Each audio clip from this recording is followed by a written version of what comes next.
welcome to the Bottled Imp, exploring the realms of fantasy. My name is Ken Boyter, and today we're going to be taking a look at Briony Hatch by Ginny and Penelope Skinner. And this is a graphic novel. Now, I did have the pleasure of meeting these sisters at a murder mystery that I acted in. I acted murder mysteries at weekends. And they were there as an audience members, and we got chatting at the end, and they mentioned that they had written a graphic novel and it was published.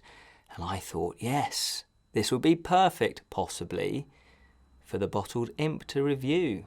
So, that's what we're going to do. Let's meet Briony Hatch.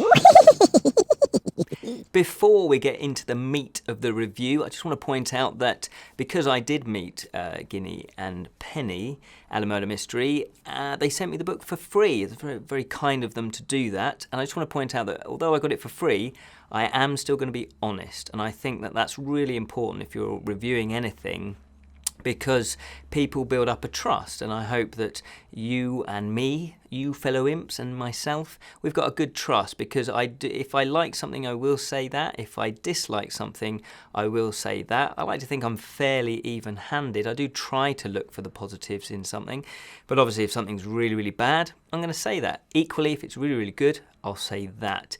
So just because this was a free review copy, it hasn't changed how I approach reviewing this. That said, let's crack on reviewing Briony Hatch. What's Briony Hatch all about? Well, it is a graphic novel, and I've not really read too many graphic novels. In fact, I think I've only read one or two before. One springs to mind, which is From Hell, which I think is by Alan Moore, and that is all about Jack the Ripper. I found that thoroughly entertaining, and it was good, and I enjoyed it. But for some reason, I don't know why I haven't delved too far into the graphic novel genre of literature. But I'm glad I have now, because what I was surprised with Briony Hatch is how much they've packed into this. The premise of Briony Hatch is quite simple. It's about a teenage girl, Briony,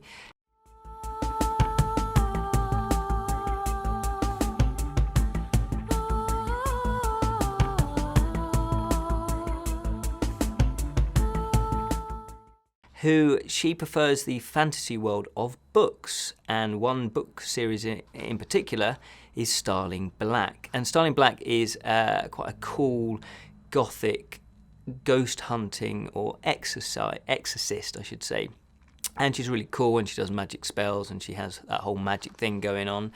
And obviously Briony, being a 15-year-old girl in modern day society, hasn't quite got that. So she likes to escape into those fantasy books. And to be honest, who wouldn't? Her life is slightly more humdrum, and she's got a few complications going on. Her parents are divorcing, so that's always tricky for anybody at any age, especially if you're young and you're 15 years old. And she does feel a little bit of an outcast, a bit of an outsider at school. She's not that popular. And she is more interested in, I guess, more intellectual pursuits like reading, whereas most of her friends are interested in dating boys and watching The X Factor. So she doesn't feel like she fits in. And as I say, I was really surprised with this because they packed in a lot of themes, and there's a lot of emotional content in this graphic novel. And one of the main themes is the angst of growing up and that transition of becoming, from a child into a teenager. And you're not quite an adult, but you kind of feel an adult. You've got, adult thoughts, but you don't quite know who you are, and you don't quite know where you actually fit in to society and into your, group of friends. So it can be quite troublesome.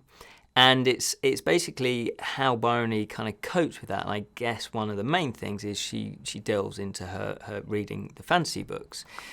There's also real life versus imagination. Now, I kind of know this. It's sort of like, how exciting is real life? I guess you can make it more exciting by going on balloon trips or whatever.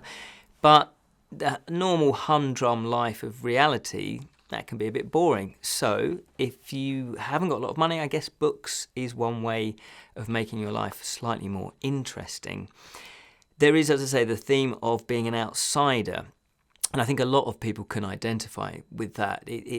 There's something growing up where I think everybody just feels they're the outsider, whether or not they really are. I'm not, that's kind of irrelevant. You just feel like you don't fit in, and it's weird because you kind of spend time trying to fit in, when in actual fact, when you grow older, you kind of, well, I did anyway, try to find time how not to fit in or just be you, and that is one of the key things. It's actually, who are you? And it's the discovery over the years of who you actually are and who you want to be, which brings up all sorts of questions, and they question this in the book as well. What is love? What is life? It's quite big, heavy, deep, meaningful, profound themes that they're covering. And who are you? What do you like, and what makes you you? It also covers, and I wasn't expecting this, the passing of a loved one. It deals with death, but it does it in a really kind of realistic way. There is also another theme, and as I said, it's packed full of themes: realization, acceptance, and transformation. And that is kind of more like the way I felt that Briony is she's reminded me of a caterpillar who, he's kind of trudging along, and then slowly but surely kind of transforms into something once she's accepted what she likes and what she wants to do and who she is, or getting to know who she is. She then can blossom. She then finds who she really is at that point in her life. And that confidence is there, and she then transforms into a butterfly, if I'm going to carry on that analogy. So as I say, it is packed full of content. I was really surprised by that, and pleasantly surprised. I really did enjoy this book, absolutely loved it. It has, and I love the way that it's got 3 ways of looking at the story, of telling the story. It has Briony's own inner thoughts, which are done by the little comments that they have at the top of each drawing, which are really funny. They're really witty, and they're really kind of real. It's kind of what you would expect somebody to write. It's not glossy or slick or covered up, or it just feels really genuine and very truthful. Then you've got the imagery and dialogue of the actual comic.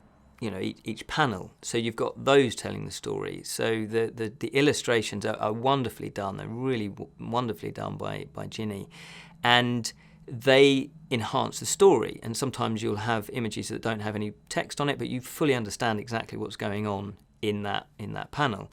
It was very cleverly done. Plus, the other way that they tell the story as well is they have, every now and again, they have written lists on paper, and it looks like it's an A4 paper, lined exercise book or something that you get at school. And it's got, it's as though it's Briony's writing this, and it's in her handwriting, and there's little doodles by there, and there's some words are crossed out because she can't spell stuff like the word psychic. I thought, because I always struggle with that word, and I just found that really amusing. So really nice touches. So you really feel like, so those 3 ways of telling the story, you really feel like you know who Briony is, and it's an instant connection. Very well, rounded character, really believable, and because of her dry wit and humour, you just instantly like her. There's that very sweet way that she goes about describing her life, and she's a very down-to-earth character as well. She just kind of gets on with it. And she does her own thing, which I also like. I like the fact that she's an outsider. The story is beautiful. It's beautifully told. The illustrations, as I say, are wonderful. The dialogue is brilliant. It's really realistic. It's really funny and witty, but at times it's really, really moving. The way they deal, as I say, I don't want to spoil it too much, but the way that they deal with somebody passing over, it just was really moving. And there's lots of foreshadowing, so you kind of know it's going to happen. But when it does, it still got me. I really connected emotionally, which again, because it was a graphic novel, my ignorance, I didn't know that they could be this kind of profound and deep. I also like the fact that it does delve into from a fantasy point of view, because it's set in real world, but then she goes into the flights of fantasy of pretending she's like the main character of the book, Starling Black. She pretends, she's an exorcist as well, and that she can, she's a psychic and she can use magic. And that's really well done. It's very funny the way that they've portrayed that. But I could identify with that, because you want to be who you like reading about. You know, you want those heroes. You want to fantasize that you can do what they do. And 9 times out of 10 you can't. So I really connected to that. I thought the story and the whole way it was written was very creative, very imaginative, even though I can't say that. It's witty and it's got such a lot of charm. But as I say, the main thing I thought about this, it was very profound. There's loads of themes in there. It's very deep, but it's not cheesy. It's not preachy. It just is. It just reads like how it should read. It's very difficult to describe. And what I will say, it was moving, and I didn't expect that. And I actually did cry. The last couple of pages did bring some tears to my eyes. I could connect on this on a lot of personal levels as well. There's the psychic world, there's the passing over, there's the spelling. I'm not a brilliant speller, so I connected with that. Being an outsider, connected to that. As I say, the writing was very, very clever, very witty. Really, really enjoyed it. And the character herself, she's so likeable. She's funny. She doesn't always get things right. She makes mistakes, but she learns along the way. And the story arc of her is beautiful. And as I say, it's not cheesy. There is a bit of a love story. I don't want to spoil that. Again, it's realistic. It's not kind of, dare I say it, Hollywood kind of gloss that just is surface. There's absolutely depth to it, and a profound nature in the way that this book is. I actually can't rave about this enough. It really did strike a chord. I really, really enjoyed it. As I say, the illustrations are well drawn. They're humorous. They really explain what's going on, but in a really creative way. They match the writing. You would think that one person has done this, not. I guess they're sisters, so maybe they have some sort of telepathy going on there. But it really complements the writing, and they're full of character. They're not kind of too slick, so you kind of can't get into them. You know, they're just beautifully done. And it was a little surprise about just the kind of graphic nature in which they deal with the subject matter is really refreshing. It's they don't hide from anything, and especially page 33. I'm not going to say anything else apart from that. So I would recommend definitely buying this book. I just loved it, and I was really surprised. I didn't know what it was going to be about, and when I first flicked through it, I thought, oh, how is this fantasy? Because it's set in modern day, and I couldn't quite see that. But I'm so glad that I did read it, because I really enjoyed this, and I'm so looking forward to hopefully a sequel, another one. I want to know more about Briony and what happens and how's she getting on. And also, I wouldn't mind seeing a Starling Black adventure as well about the exorcists. You know, she's out there psychically battling ghosts and helping ghosts. So you kind of get 2 stories for one in this book. Yeah, totally recommend it. Absolutely loved it. I just thought it was fantastic. And so if all graphic novels, I know they're not all going to be like this, but if the majority of graphic novels are like this, well then I am a big fan, a new fan of graphic novels. Check it out. Totally recommend it. Absolutely love this. Briony Hatch. There we are. Briony Hatch by Ginny and Penelope Skinner. They are sisters. Wow, what a book. As you can probably tell, I loved it. I thought it was warm. It's a gem of a book, and it would appeal to adults, not just teenagers. So if you think, growing pains, coming of age story. No, if you're an adult, you're going to love this because you'll identify with it. And if you're a teenager, you're going to love it because you're probably going through it. Thank you so much for watching. I hope you enjoyed this review. We do have other reviews, obviously, on our YouTube channel, so you can check them out. We also have a website, thebottledimp.com. That has lots of stuff on there. And we obviously have good old-fashioned social media. I guess it's old-fashioned now, isn't it? Doesn't time fly? Thank you so much for watching, fellow imps. And remember, until the next time, keep it unreal.